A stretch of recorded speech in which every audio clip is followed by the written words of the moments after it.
Good morning, everybody. It's still morning. I'm Shelby Marshall. I'm the chair of the session. I'm vice president of strategic partnerships at Fable Vision Studios, and I'm very happy to welcome Matti Koivisto to present on gamification of project business studies. Matti is an enthusiastic educator of engineers at Southeastern Finland University of Applied Sciences in Finland. He gained his doctoral degree in computer network technology at Helsinki University of Technology, and his main areas of research are project management and adult education. He's worked in various positions in both the public and private sectors, and is currently a head of the master's degree program in project and sales management. He has participated in the ICELW conference, which was the predecessor of the Learning Ideas Conference in 2019 and 2020. It is my great pleasure to welcome Matti. Okay, thanks.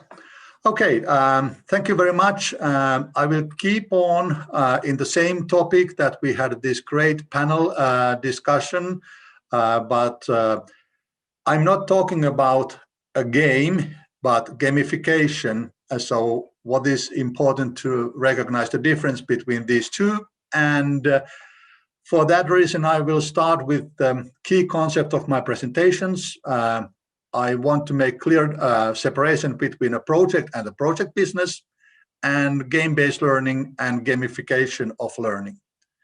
Okay, we all know what projects are. That's clear to all of us, no doubt about that. However, I want to point out that learning to manage projects professionally is not an easy task. We have a lot of experience of failing projects where time, cost, or scope of the project is not met. However, what we are talking here today is project business, and a project business goes beyond a single project. So it is like the idea that we have a large number of projects that are managed at the same time, and we aim to fulfill the company's strategic business objectives. So the idea is that, for example, we could have a construction company and they are running multiple construction sites at the same time. And then it's not about managing one single project, but the project business. And that's the topic of my speech today. In the panel session, the panelists were clearly pointing out the differences between game-based learning and gamification of learning. And what I would like to add there is the focus. What is the starting point? So in game-based learning, the game is the starting point. In gamification, from my opinion, the focus is on learning process, not on the game. And that's the difference that I see exists between these two topics. And now, after I have pointed out the main concepts that we have here, I want to point out what is the focus of my presentation. So it is to analyze how useful, how well gamification fits when we want to learn those skills that we need when we want to run project business. So once more, this is not about game-based learning. So we did not develop a computer game, but we used a real project portfolio management software in our workshop. And using that tool that is widely used here in Europe for managing multiple simultaneous projects at the same time, we constructed this kind of simulation which contains elements from games. So we used game elements in this learning process. So we are talking about managing a large number of projects at the same time. Why did we decide to use gamification here? We have in this conference found many answers to this, but our aim was following the logic that other presenters have pointed out, so that we wanted to improve student motivation, because when students are motivated or learners are motivated, then the learning outcomes are better than in any other way. And of course, it's about engagement, about participation, and so on. Of course, I don't want to say that gamification is some kind of miracle thing, something that if we use it, everything goes fine. So there are some critical views also. For example, it might be so that players or learners start to focus on wrong things because they are not interested about learning, but they are interested about winning. So for that reason, we have to be sure that our focus is all the time in the learning process, not in the game or game elements that we have. So I will go a little bit faster this part where we talk about this model development, because we wanted to have a framework where we analyzed how well gamification suits for learning skills needed in project business scenarios. But the idea was that we just combined two models here.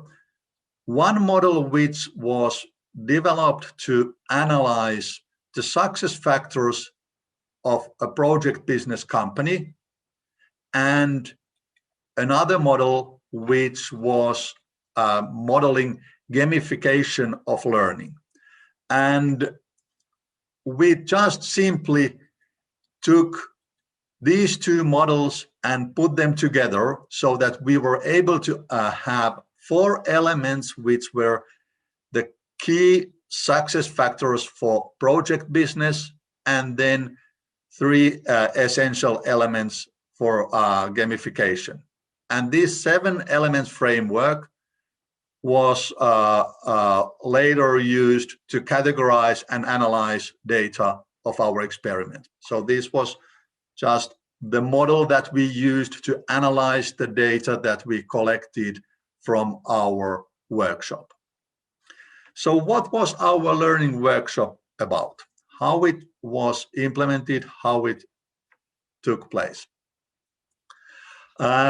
So we organized this learning workshop in a Finnish University of Applied Sciences for a group of postgraduate engineering students. So it's essential to understand that sometimes people think that this is for business students because we talk about project management, but Finland is maybe a little bit of engineering country, and for that reason, for our point of view, management and managerial issues are extremely important also for engineers.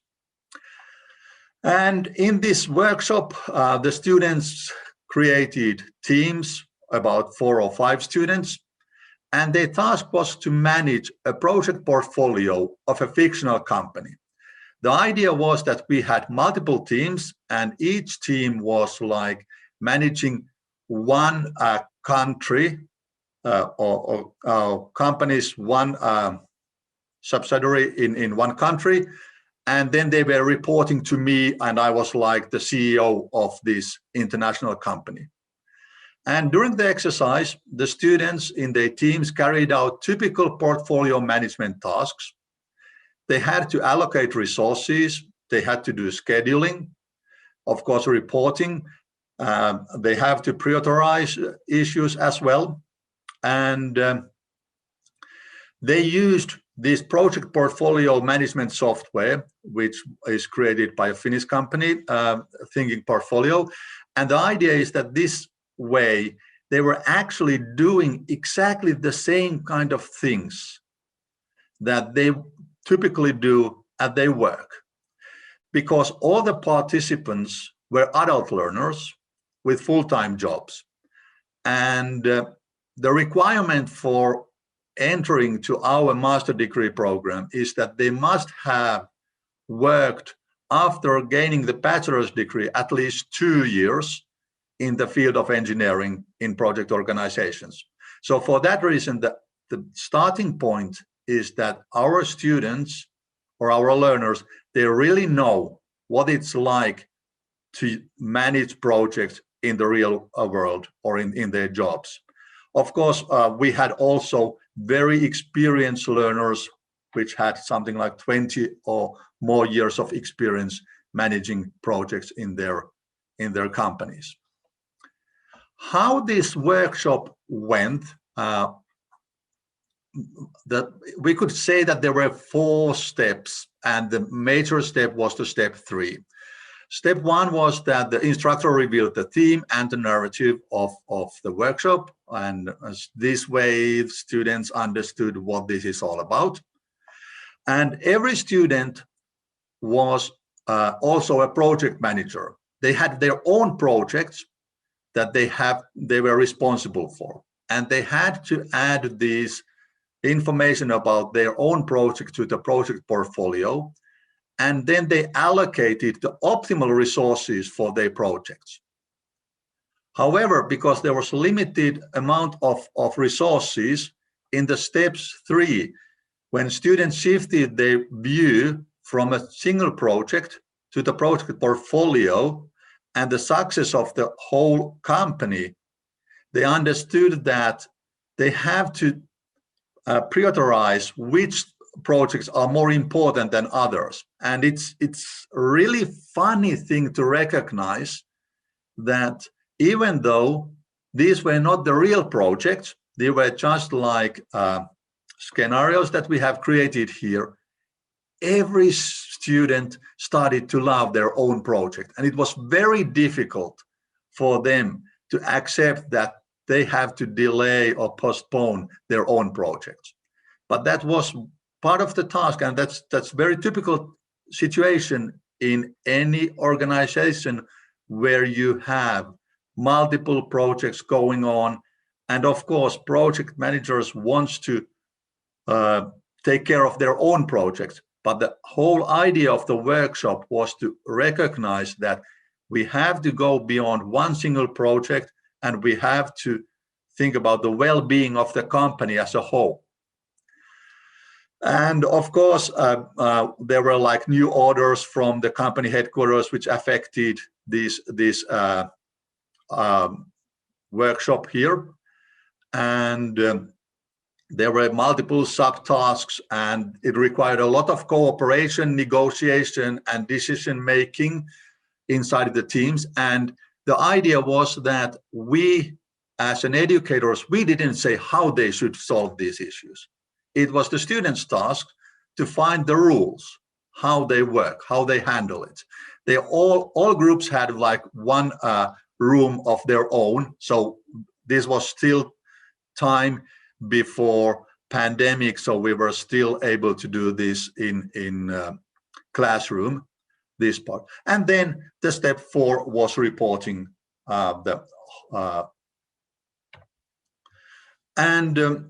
if we take a look at this, our workshop, and get a little bit better understanding how we implement it here, the narrative or story was that you are a member of a management team.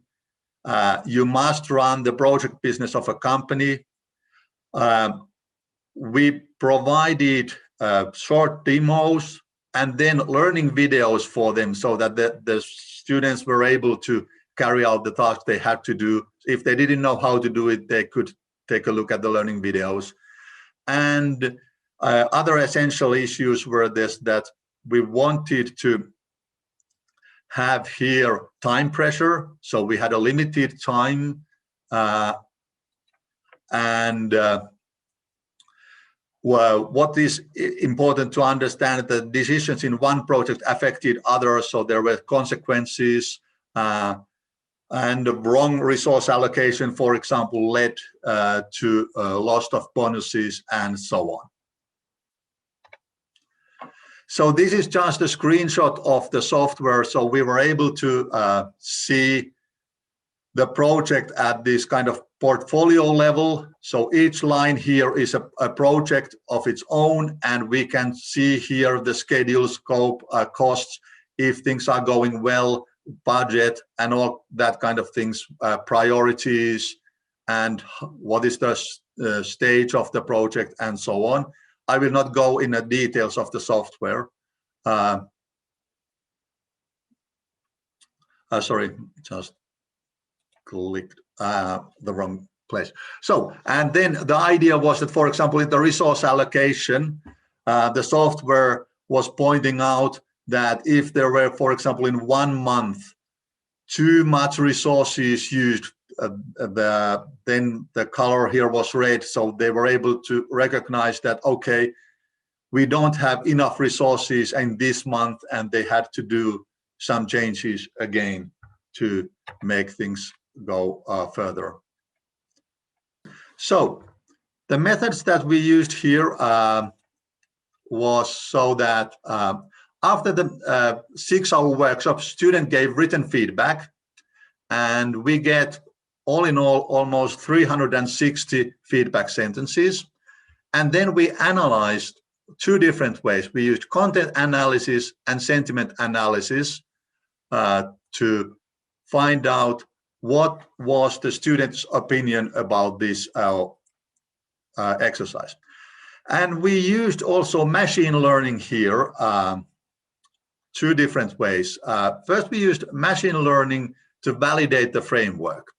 Of course, the idea is that we used this model of 7 elements, and we wanted to know how well this model describes this phenomena that we are analyzing, and how we can see that from the students' responses. And we used a simple n-gram-based content analysis with the Microsoft software, and results were so that we identified 50 keywords or word groups from the student feedbacks, and then when we mapped them to our model, we were able to recognize that 28 of these n-grams were related to these 4 elements of project business success factors, and 17 to 3 elements of gamification. So the model covered 90% of the identified n-grams. So of course it's not perfect, but we have to bear in mind that all models are wrong, but some are still useful, and therefore we could say that this is like the framework contains key elements of the phenomenon and students' feedback. So we could use that framework for our further analysis. Then we used the sentiment analysis, and the aim is to identify students' opinions towards the different elements of the model. And we used this kind of binary classification, and we initially manually classified the sentences, and it identified 232 positive and 79 negative sentences. 47 comments did not have a clear positive or negative attitude, and we removed them from the further study. However, one thing that I have learned is that I make a lot of mistakes. And for that reason, this manual classification is an error-prone method. And for that reason, we used this kind of dictionary-based machine learning approach to analyze the quality of manual classification process.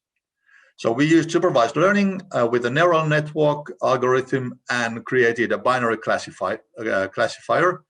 And the outcome of this was so that when we compared the outcomes of manual and machine learning classification, the accuracy was 78%, and this means that the algorithm classified 68 sentences differently.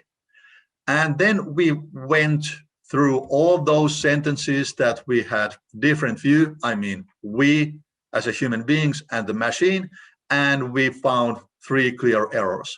So our logic was here that we and machine were not against each other, but we were working together against the problem. And this way, we were able to get a better results.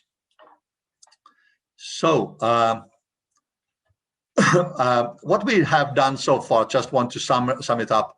We first created a theoretical framework and we validated it. The machine learning identified that, yes, our model is okay. Second, we carried out the manual sentiment analysis and we used machine learning to verify this error-prone method. And now we can take a look at the students' opinions with validated framework and verified data. And what I want to point out here is that even though there are a lot of numbers, I would pay attention to the qualitative sentiment. So the idea was that we don't want to say or pay too much attention to some sentiment score or that kind of thing, but just to the qualitative sentiment. And the student feedback was clearly pointing out that the exercise or workshop was really good from their point of view, managing the management system of project-based organization, and it was very suitable also for learning things related to portfolio management. And the students also find it very suitable for their own learning. They gave very strong positive feedback on these three fields. And we had also some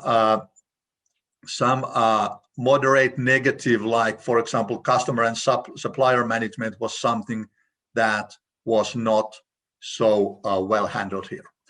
So, findings of the study.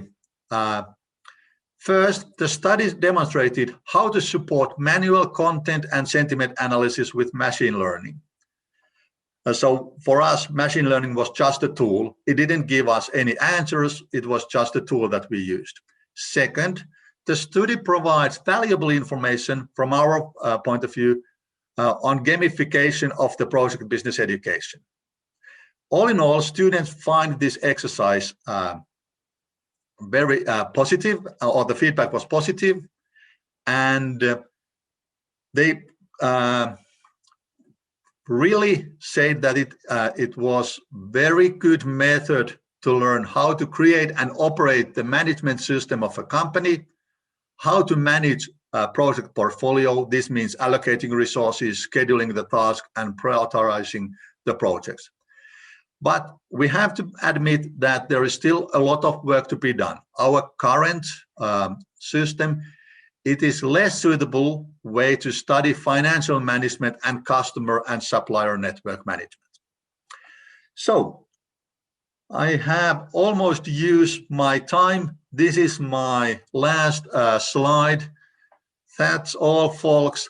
Wish I were there, especially because my oldest daughter is living in New York and I was hoping to see her, but unfortunately I'm now here in Finland and I have not seen her for a year thanks to this pandemic, but maybe next year.